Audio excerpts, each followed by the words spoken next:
പിതാവിൻ്റെയും പുത്രൻ്റെയും പരിശുദ്ധാത്മാവിൻ്റെയും നാമത്തിൽ ആമേൻ. എൻ്റെ പ്രിയപ്പെട്ടവർ, ഇന്ന് ജൂൺ 20 ശനിയാഴ്ച. അമ്മേ പരിശുദ്ധ അമ്മേ, അമ്മേ പരിശുദ്ധ ദൈവമാതാവേ, കൃപാസനത്തിലൂടെ ഞങ്ങൾക്കും ഞങ്ങളുടെ ദേശത്തിനും അമ്മ മധ്യസ്ഥം തേടി തന്ന എല്ലാ അനുഗ്രഹങ്ങൾക്കും കൃപകൾക്കും ഞങ്ങളിപ്പോൾ ഹൃദയം നിറഞ്ഞ നന്ദി പറയുന്നു.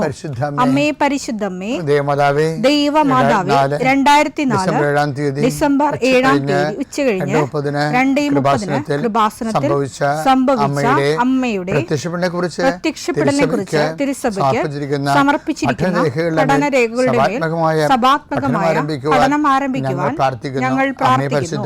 അമ്മേ പരിശുദ്ധമേ, ഭൂസ്വർലോകങ്ങളുടെ രാജ്ഞിയായ അങ്ങേയ്ക്ക് ഭൗമസംരക്ഷണത്തിനായി പ്രപഞ്ചപ്രകൃതിയെ തന്നെ തിരുസഭ പ്രതിഷ്ഠിക്കുവാൻ ഈ പ്രത്യക്ഷീകരണം വഴി ഇടയാക്കണമേ. പരിശുദ്ധമേ, ജപമാല മാതാവേ, സകല കൃപാസനം പ്രാർത്ഥനയോടും ചേർത്ത് ഞങ്ങളിപ്പോൾ പ്രാർത്ഥിക്കുന്ന ഈ കുടുംബത്തിന്റെ പ്രത്യേക നിയോഗം പറ മക്കളെ.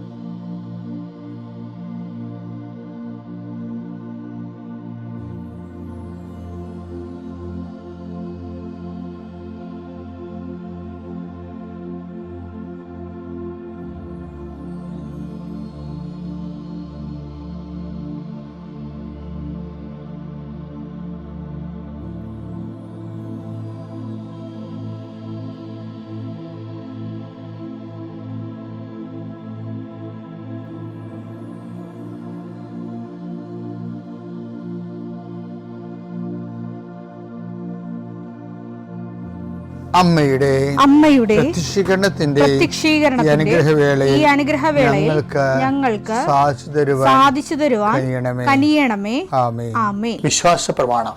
സർവശക്തനായ പിതാവും ആകാശത്തിന്റെയും ഭൂമിയുടെയും സൃഷ്ടാവുമായ ദൈവത്തിൽ ഞാൻ വിശ്വസിക്കുന്നു. അവിടുത്തെ ഏകപുത്രനും ഞങ്ങളുടെ കർത്താവുമായ ഈശോ മിശിഹായിലും ഞാൻ വിശ്വസിക്കുന്നു. ഈ പുത്രൻ പരിശുദ്ധാത്മാവിനാൽ ഗർഭസ്ഥനായി കന്യകാമറിയത്തിൽ നിന്ന് പിറന്ന് പൊന്തിയോസ് പീലാത്തോസിന്റെ കാലത്ത് പീഡകൾ സഹിച്ച് കുരിശിൽ തറയ്ക്കപ്പെട്ട് മരിച്ച് അടക്കപ്പെട്ട് പാതാളങ്ങളിൽ ഇറങ്ങി മരിച്ചവരുടെ ഇടയിൽ നിന്ന് 3-ാം നാൾ ഉയർത്ത് സ്വർഗത്തിലേക്ക് എഴുന്നള്ളി സർവശക്തിയുള്ള പിതാവായ ദൈവത്തിന്റെ വലതുഭാഗത്തിരിക്കുന്നു. അവിടെ നിന്ന് ജീവിക്കുന്നവരെയും മരിച്ചവരെയും വിധിക്കുവാൻ വരുമെന്നും ഞാൻ വിശ്വസിക്കുന്നു. പരിശുദ്ധാത്മാവിലും ഞാൻ വിശ്വസിക്കുന്നു. വിശുദ്ധ കത്തോലിക്കാ സഭയിലും പുണ്യവാന്മാരുടെ ഐക്യത്തിലും പാപങ്ങളുടെ മോചനത്തിലും ശരീരത്തിന്റെ ഉയർപ്പിലും നിത്യമായ ജീവിതത്തിലും ഞാൻ വിശ്വസിക്കുന്നു. ആമേൻ. സുഖസ്ഥനായ ഞങ്ങളുടെ പിതാവേ, അങ്ങയുടെ നാമം പൂജിതമാകണമേ. അങ്ങയുടെ രാജ്യം വരണമേ. അങ്ങയുടെ തിരുമനസ് സ്വർഗത്തിലെ പോലെ ഭൂമിയിലും ആകണമേ. അന്നു വേണ്ടുന്ന ആഹാരം ഇന്ന് ഞങ്ങൾക്ക് തരണമേ. ഞങ്ങളോട് തെറ്റ് ചെയ്യുന്നവരോട് ഞങ്ങൾ ക്ഷമിക്കുന്നത് പോലെ ഞങ്ങളുടെ തെറ്റുകൾ ഞങ്ങളോടും ക്ഷമിക്കണമേ. ഞങ്ങളെ പ്രലോഭനത്തിൽ ഉൾപ്പെടുത്തരുതേ, തിന്മയിൽ ഞങ്ങൾ രക്ഷിക്കണമേ. ആമേൻ. നന്മ നിറഞ്ഞ മറിയമേ, സ്വസ്തി. കർത്താവ് അങ്ങയുടെ കൂടെ സ്ത്രീകളിൽ അങ്ങ് അനുഗ്രഹിക്കപ്പെട്ടവളാകുന്നു. അങ്ങയുടെ ഉദരത്തിൻ ഫലമായി ഈശോ അനുഗ്രഹിക്കപ്പെട്ടവനാകുന്നു.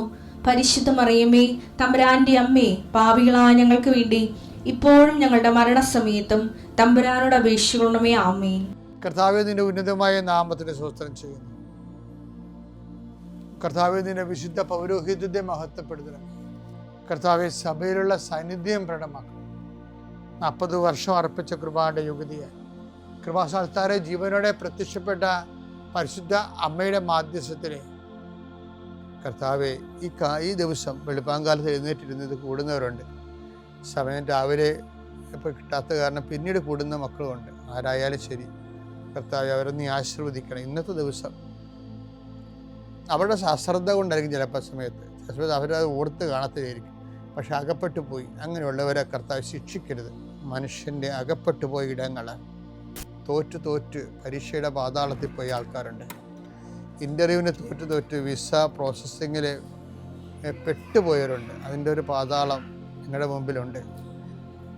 ഓരോ ബിസിനസ്സുകൾ, ഓരോ കച്ചവടങ്ങൾ നഷ്ടം വന്ന് നഷ്ടത്തിൻ്റെ പാതാളത്തിൽ പോയ ആൾക്കാരുണ്ട് ഈശോയെ. രോഗങ്ങൾക്ക് മരുന്ന് കഴിച്ച് ഓപ്പറേഷനുമായി, ഓപ്പറേഷൻ ഡോക്ടർ തന്നെ പറയുന്നു ഓപ്പറേഷൻ ചെയ്താലും ശരിയാകുമെന്ന് അറിയത്തില്ലെന്ന് പറയുമ്പോൾ രോഗത്തിൻ്റെ പാതാളത്തിൽ അകപ്പെട്ടവരുണ്ട് ഈശോ. ഓരോ രാജ്യങ്ങളിൽ മെഡിസിനൊക്കെ എടുത്തിട്ട് തിരിച്ചു വന്നിട്ട് ഇന്ത്യൻ പരീക്ഷ എഴുതിയിട്ട് തോറ്റുപോയവരുണ്ട്. അവർക്ക് ആത്മവിശ്വാസം നഷ്ടപ്പെട്ടു പോയവരുണ്ട്. വിവിധ രാജ്യങ്ങളിൽ കർത്താവെ ഓരോരോ പരീക്ഷകൾ, അതുപോലെ തന്നെ ഓരോ തരത്തിലുള്ള തീസിസ് വർക്കുകൾ, PhD തീസിസ് വർക്കുകൾ, ചില പാതാളങ്ങളിൽ ചെന്ന് അകപ്പെട്ടവരുണ്ട് ഈശോയെ. ചില ഗുരുക്കന്മാർ, ഗൈഡുമാർ ശിക്ഷിക്കുന്നവരുണ്ട്. മാനസികമായ പലതരത്തിലുള്ള സാഡിസ്റ്റുകളായിട്ടുള്ളവരുണ്ട് ഈശോയെ. അങ്ങനെയുള്ള പാതാളങ്ങളിൽ ചെന്ന് അകപ്പെട്ടവരുണ്ട് ഈശോയെ. ഇതുപോലെ ഓരോ വിഷയങ്ങളും മനുഷ്യൻ അനുഭവിക്കുന്ന സാമ്പത്തിക കടങ്ങൾ, ചിലയിടത്ത് കൊണ്ടുപോയി പണയം വെച്ചിട്ട് അവസാനം നമ്മുടെ കിഡ്നി വരെ വിറ്റാലും തീരാത്ത അവസ്ഥയിൽ പുതിയ പലിശക്കടങ്ങൾ വന്ന് പാതാളത്തിൽ അകപ്പെട്ടവരുണ്ട് ഈശോയെ.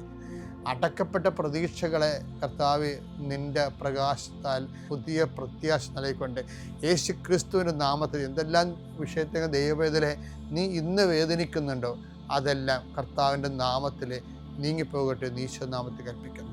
നിത്യം പിതാവും പുത്രനും പരിശുദ്ധാത്മാവും സർവ്വേശ്വര എന്നേക്കും ആമേൻ. എൻ്റെ പ്രിയപ്പെട്ടവരെ, ചില ഇംഗ്ലീഷ് ട്രാൻസ്ലേഷനൊക്കെ നമ്മൾ ഞെട്ടിച്ച് കളയും ബൈബിളിൽ. അത് മലയാളത്തിനേക്കാളുപരി സാധാരണഗതിയിൽ മലയാളം ട്രാൻസ്ലേഷനൊക്കെ വരുന്നൊരു വിഷയം മലയാളത്തിന് ഒരു ജീവിതത്തെ മാറ്റി നിർത്തിയിട്ട് നമുക്ക് ഈ കൊളോണിയൽ ചിന്തകൾക്ക് നമ്മൾക്ക് നല്ല അടിമത്തമുള്ള ആൾക്കാരാണ്. അപ്പോൾ അതായത് നമ്മുടെ കോളനി യജമാനന്മാർ എന്ത് പറയുന്നു അതനുസരിച്ച് ചിന്തിക്കുകയും ആലോചിക്കുകയൊക്കെ ചെയ്യുന്ന അത് ബൈബിളിൻ്റെ തർജ്ജിമകളിലും അതൊക്കെ വരും, അറിയാതെ വരും. എന്താ ഇങ്ങനെ പറയാൻ കാരണം വെച്ച് കഴിഞ്ഞാൽ ഇപ്പം മനുഷ്യൻ്റെ ജീവിതത്തോട് പുറംതിരിഞ്ഞ് നിൽക്കുന്ന തർജ്ജിമകളുണ്ട്, മനുഷ്യൻ്റെ ജീവിതത്തോട് ആഭിമുഖ്യം കാണിക്കുന്ന തർജ്ജിമകളുണ്ട്. നിങ്ങൾ കൃപാസനത്തിൻ്റെ പ്രേക്ഷിതർ പോകുമ്പോൾ എപ്പോഴും ഓർക്കുക, കൃപാസനം വചന വിശകലനം നോക്കിക്കഴിഞ്ഞാൽ എപ്പോഴും അറിയാൻ എന്താണ്, അത് ജീവിതത്തോട് ആഭിമുഖ്യം കാണിക്കുന്നതാണ്. ജീവിതത്തിൽ പൊരുതുന്ന മനുഷ്യൻ മുറിവുകൾ വകവെക്കാൻ യുദ്ധം ചെയ്യാൻ വേണ്ടി അവന് ആവേശവും ഇന്ധനവും യുദ്ധസ്ഥലങ്ങളിലേക്ക് എത്തിച്ചു കൊടുക്കുകയാണ്. ശരിക്കും ഗോലിയാത്തിനെ കൊല്ലണതിന് മുമ്പേ ദൈവം ഗോലിയാത്തിനെ കൊല്ലാൻ ഏൽപ്പിച്ച ആരെയാണ് ഏൽപ്പിച്ചത്? യുദ്ധസ്ഥലത്ത് അപ്പവും കൊണ്ടുപോയവനാണ്. ഞാൻ പലപ്പോഴും ഞാൻ എന്താ സംസാരിക്കണമെന്ന് ഞാൻ കർത്താവിനോട് ചോദിച്ചിട്ടുണ്ട്. അപ്പോഴൊക്കെ എൻ്റെ മനസ്സിൽ വധിക്കണം, നീ ദാവീദാണ്, നിൻ്റെ പണി യുദ്ധസ്ഥലത്ത് അപ്പവും കൊണ്ടുപോവുകയാണ്. കാര്യം യുദ്ധം ചെയ്യുന്ന സ്ഥലത്ത് അപ്പവും കൊണ്ടുപോകും. അവനെയാണ് ഗോലിയാത്തിനെ കൊല്ലാൻ വേണ്ടി ഏൽപ്പിക്കുന്നത്. ഞാൻ ഇത് പറയണത് എന്താ അറിയാം, ഞാൻ എപ്പോഴും ജീവിതവുമായിട്ട് ബന്ധപ്പെടുത്തിയാണ് ബൈബിൾ നോക്കത്തുള്ളൂ. കാര്യം എൻ്റെ മിഷൻ അതാണ്. ഓരോരുത്തർക്കും ഓരോ മിഷനല്ലേ. ഉദാഹരണത്തിന് ഈ എഫേസ്യൻസ് വായിച്ച്, എഫേസ്യൻസ് 4:29 വായിച്ച്, നിങ്ങളുടെ അധരങ്ങളിൽ നിന്ന് തിന്മയുടെ വാക്കുകൾ പുറപ്പെടാതിരിക്കട്ടെ. കേൾവിക്കാർക്ക് ആത്മീയ ചൈതന്യം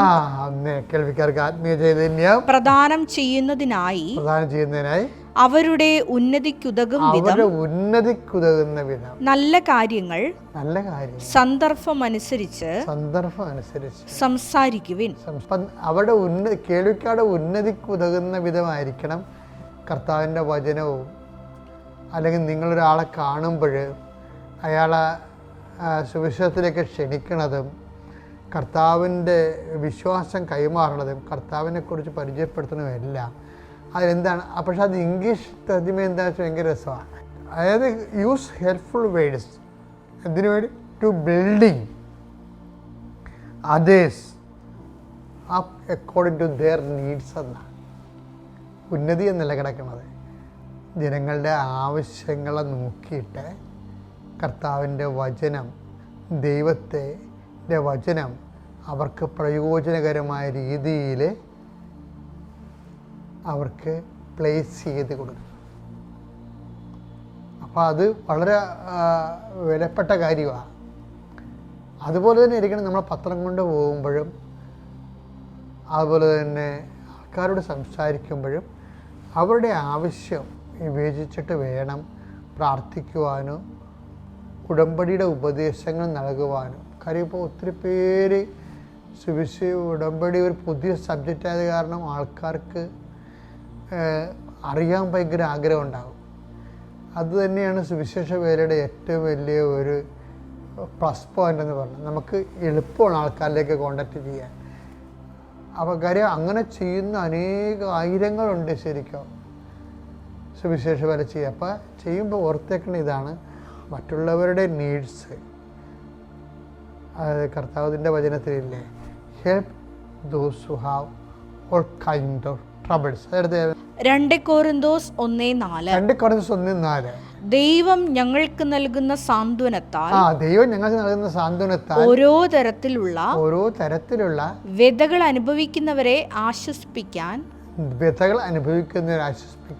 ഞങ്ങൾ ശക്തരാകേണ്ടതിന് ഞങ്ങൾ ദൈവത്തിൽ നിന്ന് അനുഭവിക്കുന്ന അതേ ആശ്വാസം തന്നെ അവരും അനുഭവിക്കേണ്ടതിനും അവിടുന്ന് ഞങ്ങളെ എല്ലാ ക്ലേശങ്ങളിലും സമാശ്വസിപ്പിക്കുന്നു. പ്രേക്ഷിതരുടെ ഉദ്ദേശം എന്താണ്?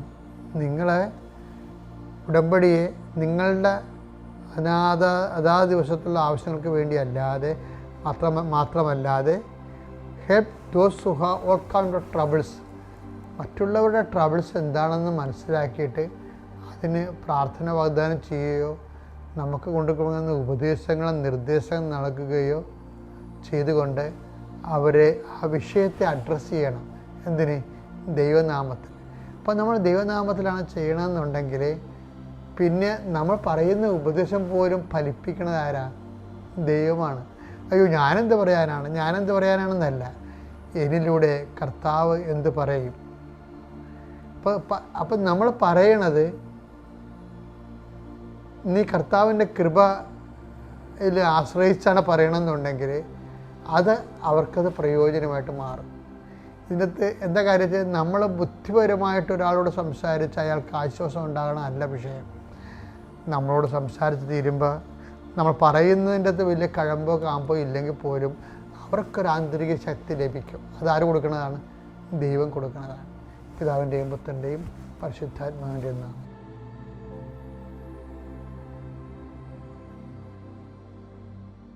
അത്യപൂർവ ദൈവാനുഭവങ്ങൾ ഇനി നിങ്ങൾക്കും സ്വന്തം.